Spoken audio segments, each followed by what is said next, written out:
இந்த விளக்கத்தில் உள்ள உள்ளடக்கம் கல்வி மற்றும் தகவல் நோக்கங்களுக்காக மட்டுமே. இன்னைக்கு சந்தையோட போக்க தீர்மானிச்சது எது? சில முக்கிய கம்பெனிகள் இன்னைக்கு செய்திகள்ல அடிபடுது. நீங்க தெரிஞ்சுக்க வேண்டிய முக்கியமான விஷயங்களை நம்ம ஒன்னொன்னா பார்க்கலாம். இன்னைக்கு நம்மளோட ரேடார்ல என்னலாம் இருக்குன்னா, ஹீரோ மோட்டோகார்ப் ஸ்டாக்கோட ஒரு பிரம்மாண்டமான ஏற்றம், அதானி பவர் பத்தின ஒரு முக்கியமான புரோக்கர் ரிப்போர்ட், அப்புறம் சில பெரிய அரசாங்க ஒப்புதல்கள் மற்றும் புதிய ப்ராஜெக்ட்ஸ். இது எல்லாத்தையும் பத்தியும் விரிவா பார்ப்போம். சரி, முதல்ல இன்னைக்கு மார்க்கெட்ல ரொம்பவே ஆக்டிவா இருந்து முதலீட்டாளர்களோட கவனத்தை அதிகமா ஈர்த்த ஸ்டாக்ஸை பத்தி பார்க்கலாம். இந்த லிஸ்ட்ல நமக்கு முதல்ல வர்றது ஆட்டோமொபைல் துறையோட ஜாம்பவானான Hero MotoCorp. Hero MotoCorp share இன்னைக்கு ஒரே நாள்ல 5.70% ஏறி இருக்கு. இது சாதாரண ஏற்றம் இல்ல. கடந்த 14 வாரங்கள்ல, அதாவது கிட்டத்தட்ட 3 மாசத்துல இல்லாத அளவுக்கு ஒரு பெரிய சிங்கிள் டே ஜம்ப் இது. ஏதோ ஒரு விஷயம் முதலீட்டாளர்களை இந்த பங்கு பக்கம் வேகமா இழுத்துருக்குங்கிறது நல்லாவே தெரியுது. வெள்ள மட்டும் ஏறல, இங்க பாத்தீங்கன்னா ட்ரேடிங் வால்யூமும் ராக்கெட் வேகத்துல எகிரி இருக்கு. சராசரியை விட 138% அதிகமான பங்குகள் இன்னைக்கு வர்த்தகமாக இருக்கு. அப்படின்னா என்ன அர்த்தம்? நிறைய பேர் இந்த பங்கை வாங்கவும் விற்கவோ ரொம்ப ஆர்வம் காட்டியிருக்காங்கன்னு அர்த்தம். சரி, இப்ப சந்தையோட இன்னொரு பக்கத்தை பார்ப்போம். வாரி ரினியூவபிள் டெக்னாலஜிஸ் பங்கு இன்னைக்கு ஒரு சரிவை சந்திச்சிருக்கு. இந்த கம்பெனியோட பங்கு விலை இன்னைக்கு கிட்டத்தட்ட 5.66% வரைக்கும் இறங்கி இருக்கு. இது ப்ராஃபிட் புக்கிங்கா இருக்கலாம், இல்ல வேற ஏதாவது செய்தியோட தாக்கமாவும் இருக்கலாம்.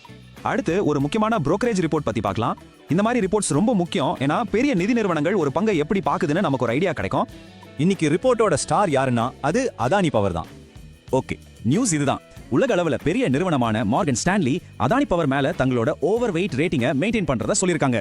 ஓவர் வெயிட்னா என்னன்னா, அவங்க பார்வையில இந்த ஸ்டாக் மத்த ஸ்டாக்ஸை விட நல்லா பெர்ஃபார்ம் பண்ண வாய்ப்பு இருக்குன்னு அர்த்தம். அது மட்டும் இல்லாம ஒரு பங்குக்கு 173 ரூபாய்னு ஒரு டார்கெட் பிரைஸும் செட் பண்ணிருக்காங்க. எதுக்காக மார்கன் ஸ்டான்லி இவ்ளோ பாசிட்டிவா இருக்காங்க? அதுக்கு அவங்க சொல்ற காரணங்களை பார்க்கலாம். 1, தமிழ்நாடு மின்சார வாரியத்துக்கு 558 மெகாவாட் பவர் சப்ளை பண்றதுக்கான லெட்டர் ஆஃப் அவார்ட் வாங்கியிருக்காங்க. 2, அவங்களோட 95% மேலான ஆபரேட்டிங் கெபாசிட்டி ஏற்கனவே நடுத்தர மற்றும் நீண்டகால ஒப்பந்தங்கள் மூலமா உறுதியா இருக்கு. இதனால வருமானம் ஸ்டேபிளா இருக்கும். கடைசியா அவங்களோட எல்லா ஆலைகளுக்கும் 100% பவர் பர்ச்சேஸ் அக்ரிமெண்ட், அதாவது PPA வாங்கணும்னு இலக்கு வச்சிருக்காங்க. இந்த காரணங்கள் தான் அவங்க நம்பிக்கைக்கு முக்கிய ஆதாரம். இங்க ஒரு முக்கியமான விஷயத்தை தெளிவுபடுத்த விரும்புறேன். நாங்க மார்கன் ஸ்டான்லியோட அறிக்கையை ஒரு செய்தியா தான் உங்ககிட்ட சொல்றோம். இது MTM திரு சார்பா கொடுக்கப்படுற எந்த விதமான முதலீட்டு ஆலோசனையும் இல்லங்கிறத தயவு செஞ்சு ஞாபகத்துல வச்சுக்கோங்க. அடுத்ததா, சில நிறுவனங்களோட வளர்ச்சிக்கு ரொம்பவே உதவியா இருக்கக்கூடிய சில முக்கியமான அரசாங்க மற்றும் ஒழுங்குமுறை ஒப்புதல்கள் பத்தி பார்க்கலாம். இந்த வரிசையில நம்ம முதல்ல பார்க்க போறது power grid corporation of India. மத்திய அரசு ஒரு பெரிய முடிவு எடுத்திருக்கு. பவர் கிரிட் நிறுவனம் தன்னோட துணை நிறுவனங்கள்ல முதலீடு செய்யறதுக்கான வரம்ப 5000 கோடியிலிருந்து 7500 கோடி ரூபாய் உயர்த்திருக்காங்க. இதனால என்ன ஆகும்னா, இனிமே இந்த நிறுவனம் பெரிய ப்ராஜெக்ட்ஸ்ல ரொம்ப சுலபமாவும் வேகமாவும் இன்வெஸ்ட் பண்ண முடியும். பார்மா துறையில இருந்து 2 நல்ல செய்திகள். முதல்ல, லூபின் கம்பெனிக்கு அவங்களோட ஒரு மருந்துக்கு அமெரிக்காவோட FDA அப்ரூவல் கிடைச்சிருக்கு. இதனால அவங்க அந்த மருந்தை அமெரிக்கா மாதிரி ஒரு பெரிய மார்க்கெட்ல விற்க முடியும். ரெண்டாவதா, டாக்டர் ரெட்டிஸ் லேப்ஸ் அவங்க மேல அமெரிக்காவோட பங்குச்சந்தை கட்டுப்பாட்டு ஆணையமான SEC நடத்திட்டு இருந்த ஒரு விசாரணை முடிவுக்கு வந்திருக்கு. நிறுவனம் மேல எந்த நடவடிக்கையும் எடுக்க போறதில்லைன்னு சொல்லிட்டாங்க. இது அவங்களுக்கு ஒரு பெரிய ரிலீஃப். ஓகே, அடுத்து புதிய ஆர்டர்கள் மூலமா தங்களோட ஃபியூச்சர் வருமானத்தை உறுதி செஞ்சிருக்க கம்பெனிகளை பத்தி பார்ப்போம் வாங்க.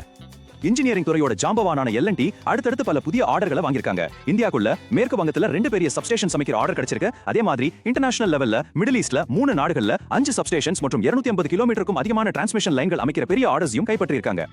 அதே மாதிரி ரினியூவபிள் எனர்ஜி துறையில வாரி எனர்ஜிஸ் ஒரு முக்கியமான மைல்கல்ல எட்டியிருக்காங்க. அவங்களோட ஒரு துணை நிறுவனம் குஜராத்ல 300 மெகாவாட் விண்ட் பவர் ப்ராஜெக்ட் அமைக்கிறதுக்கான ஆர்டரை இந்திய அரசோட சோலார் எனர்ஜி கார்ப்பரேஷன் கிட்ட இருந்து வாங்கியிருக்காங்க. கடைசியா 2 நிறுவனங்கள் சம்பந்தப்பட்ட நிதி சார்ந்த முக்கிய அறிவிப்புகளை ரொம்ப சுருக்கமா பார்த்திடலாம். முதல்ல IRFC. இந்திய அரசாங்கம் இந்த நிறுவனத்துல தங்களுக்கு இருக்கிற 4% பங்குகளை OFS, அதாவது ஆஃபர் ஃபார் சேல் மூலியமா விற்க முடிவு பண்ணிருக்காங்க. ஒரு பங்குக்கு குறைந்தபட்ச விலையா 104 ரூபான்னு நிர்ணயம் செஞ்சிருக்காங்க. ரெண்டாவதா, ஹிண்டால்கோவோட துணை நிறுவனமான நோவலஸ் தங்களோட தாய் நிறுவனத்துக்கிட்ட இருந்து $200 மில்லியன் முதலீட்டை வாங்குறதுக்கு ஒரு ஒப்பந்தம் போட்டிருக்காங்க. ஆக மொத்தம் இன்னைக்கு நாம பார்த்தத ஒரு சின்ன ரீகேப் பண்ணினா, ஹீரோ மோட்டோகார்ப் 14 வாரங்கள்ல இல்லாத அளவுக்கு ஒரு பெரிய ஏற்றத்தை பார்த்திருக்கு. மார்கன் ஸ்டான்லி அதானி பவர் மேல பாசிட்டிவா இருக்காங்க. பவர் கிரிட் கம்பெனிக்கு முதலீட்டு வரம்பை அதிகப்படுத்துறதுக்கு ஒப்புதல் கிடைச்சிருக்கு. சரி, இன்னைக்கு நம்ம பார்த்த செய்திகள்ல எந்த நியூஸ் உங்களோட கவனத்தை அதிகமா ஈர்த்துச்சு? ஹீரோ மோட்டோகார்ப்போட ஏற்றமா, இல்ல அதானி பவர் பத்தின ரிப்போர்ட்டா? உங்க கருத்துக்களை மறக்காம கீழே கமெண்ட்ஸ்ல சொல்லுங்க. இந்த உள்ளடக்கத்தில் உள்ள தகவல்கள் கல்வி மற்றும் தகவல் நோக்கங்களுக்காக மட்டுமே. நான் செபியில் பதிவு பெற்ற ஆய்வாளரோ அல்லது முதலீட்டு ஆலோசகரோ அல்ல. எந்த ஒரு முதலீட்டு முடிவையும் எடுப்பதற்கு முன் உங்கள் சொந்த ஆராய்ச்சியை மேற்கொள்ளுங்கள் அல்லது உங்கள் நிதி ஆலோசகரை அணுகவும். இந்த தகவல் தொகுப்பு தர்க்க நிறுவனங்கள் போன்ற 3ஆம் தரப்பு ஆதாரங்களில் இருந்து வரும் செய்திகள் அல்லது கருத்துக்களை பற்றி தெரிவிக்கலாம். ஆனால் இது அவர்களின் கருத்துக்களுக்கான ஒப்புதல் அல்ல.